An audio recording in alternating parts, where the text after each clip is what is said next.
Halo Mams, balik lagi nih sama saya Dr. Nesa, saya dokter dari Klinik Mutiara Cikutra. Nah, di video YouTube kali ini saya akan membahas terkait A sampai Z tentang susu formula, DOT, dan juga pumping untuk bayi.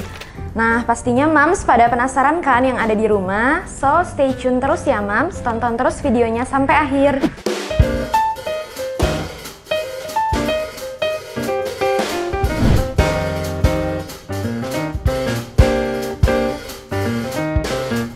Iya, kita mulai ya Mams dari pengertian dari susu formula. Jadi, susu formula ini adalah susu yang diformulasikan sebagai pengganti ASI. Nah, biasanya diberikan untuk bayi-bayi sampai dengan usia 6 bulan di kehidupan pertamanya. Nah, untuk susu formula ini juga berfungsi sebagai makanan bayi yang fungsinya untuk memberikan nutrisi dan juga kebutuhan gizi bayi.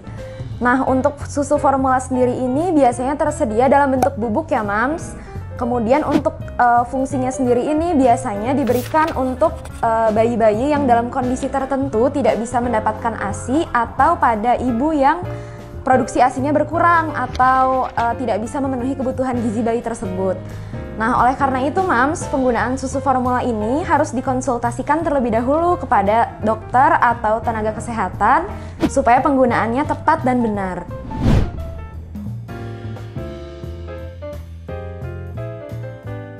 Oke, jadi kandungan susu formula yang baik untuk anak itu ada beberapa macam ya Mams.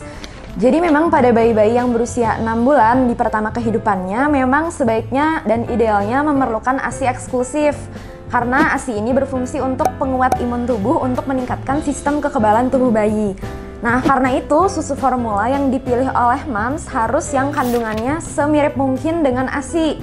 Nah, kalau gitu kandungannya apa aja sih dok yang semirip mungkin dengan ASI? Oke, yang pertama kandungannya adalah prebiotik. Nah, prebiotik ini bisa meningkatkan pertumbuhan bakteri baik yang ada di dalam usus bayi. Kemudian yang kedua juga pilih kandungan susu formula yang mengandung vitamin dan juga laktoferin. Nah, ini fungsinya bisa meningkatkan daya tahan tubuh bayi.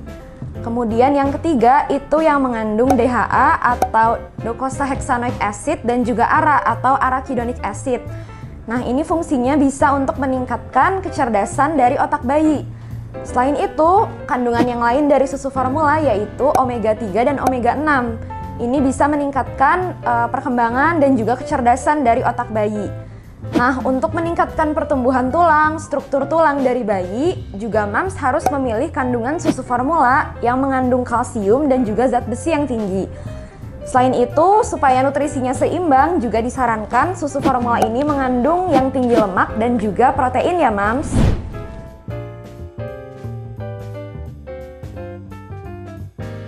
Oke Mams, jadi ada beberapa kekurangan dari susu formula. Yang pertama, tentu saja ya Mams, nutrisi yang ada di dalam ASI lebih baik daripada susu formula.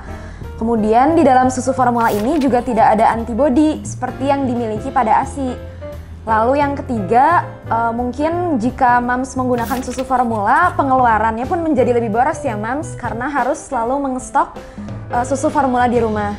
Kemudian yang keempat, pada bayi-bayi yang menggunakan susu formula, karena susu formula ini lebih sulit untuk tercerna pada usus bayi, sehingga bayi yang menggunakan susu formula ini rentan untuk mengalami sulit buang air besar, menjadi konstipasi, atau bayi dan anak menjadi cenderung sembelit ya Mams.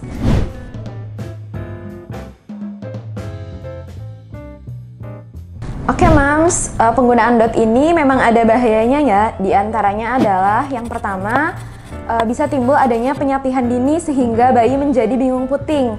Nah, biasanya pada bayi-bayi yang menggunakan DOT, mereka cenderung menjadi tidak selera untuk menetek pada puting yang asli atau dari payudara alami ibunya. Sehingga lama-kelamaan rangsangan hisap dari bayi untuk mencari puting susu ibunya menjadi berkurang. Nah, ini bisa mengakibatkan ASI atau air susu ibu pun jumlahnya atau produksinya semakin menurun. Lalu nih yang kedua, efek bahayanya bisa timbul adanya infeksi. Nah, infeksi ini diakibatkan hubungannya dengan kuman-kuman atau bakteri yang mengumpul pada DOT bayi. Nah, ini bisa mengakibatkan timbulnya ada infeksi di bagian telinga tengah, terus bisa juga muncul infeksi jamur di mulut bayi, bisa muncul diare, terus yang paling akhir bisa muncul juga infeksi saluran nafas. Nah, yang terakhir, efek dari penggunaan DOT ini juga bisa timbul, yaitu karies gigi atau gigi bayi menjadi berlubang. Karena biasanya untuk penggunaan DOT bayi ini cukup disarankan batasannya itu sampai dengan usia 1 tahun. Nah, diharapkan sampai dengan usia di atas 1 tahun, anak ini sudah konsumsi susu dari gelas, tidak dari DOT lagi, karena bisa mengganggu pertumbuhan gigi permanen untuk di waktu yang akan datang, Mams.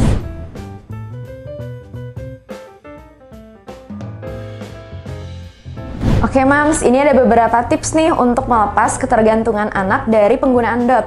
Yang pertama, kita harus melihat nih apakah anak memang sudah siap atau belum berdasarkan usianya untuk melepas ketergantungan dari DOT. Biasanya pada anak-anak yang usianya sudah di atas 1 tahun memang disarankan untuk melepas penggunaan DOT dan digantikan konsumsi susunya itu dari gelas ya Mams. Tapi Mams juga jangan terlalu memaksa anak untuk mengganti penggunaan DOT-nya itu dengan gelas, karena jika anak dipaksa, anak malah cenderung bisa frustasi. Kemudian yang kedua juga Mams bisa memberikan contoh bagaimana sih cara konsumsi susu dari gelas. Misalnya jika anak konsumsi susunya 3 kali sehari, pagi, siang, malam, mungkin pada konsumsi susu di pagi hari itu bisa diganti penggunaannya dengan menggunakan gelas.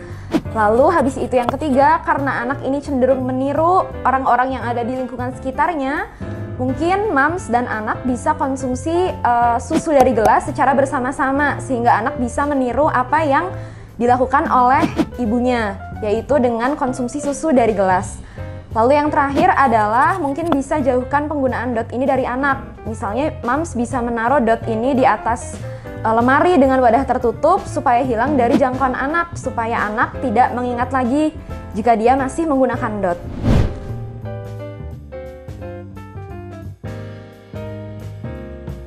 Oke Mams, jadi pumping ASI ini adalah proses memerah ASI dari payudara dengan menggunakan pompa. Nah, nantinya pumping ASI atau ASI yang sudah keluar dari pompa ini boleh diberikan langsung ke anak dengan menggunakan botol susu atau disimpan di freezer untuk dikonsumsi dalam waktu tertentu.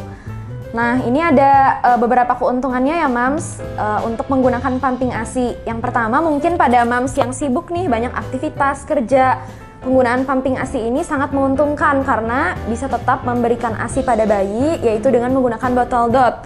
Kemudian juga yang memberikan ASI tidak harus selalu ibunya, tapi bisa juga oleh orang lain seperti pengasuhnya atau oleh ayahnya. Kemudian yang terakhir juga dengan pumping ASI ini mungkin beberapa ibu yang ASInya kurang keluar, kemudian yang produksi ASInya cenderung turun, mungkin ASI yang dipompa ini bisa didonorkan kepada ibu-ibu yang membutuhkan.